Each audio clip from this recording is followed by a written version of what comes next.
عالم میں ہے نرالا، اعلیٰ ہے اس کا مقام، مرکز تحفظ اسلام، مرکز تحفظ اسلام۔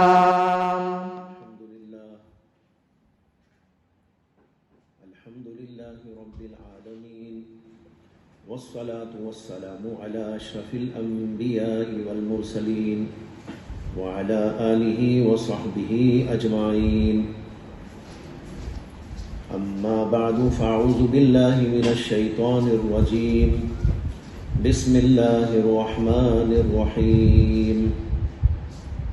يا أيها الذين آمنوا لا تتبعوا خطوات الشيطان ومن يتبع خطوات الشيطان فإنه يأمر بالفحشاء والمنكر. محترم حضرات، اس وقت آپ کے سامنے ایک آیت کریمہ پڑھی گئی جس میں اللہ کا ارشاد ہے کہ اے ایمان والو، شیطان کے نقش قدم پر نہ چلو، شیطان کی پیروی نہ کرو، اور جو آدمی شیطان کے نقش قدم پر چلتا ہے فَإِنَّهُ يَأْمُرُ بِالْفَحْشَاءِ وَالْمُنْكَرِ، تو معلوم ہونا چاہیے کہ شیطان بے حیائی کی باتوں اور بری باتوں کی تعلیم دیتا ہے۔ یہ آیت کریمہ مسلمانوں سے خطاب کرتے ہوئے آئی ہے اور ان کو یہ حکم دے رہی ہے کہ شیطان کی پیروی نہ کرو، شیطان کے نقش قدم پر نہ چلو۔ قرآن پاک میں اسی طرح کی آیت اور مواقع پر بھی موجود ہے،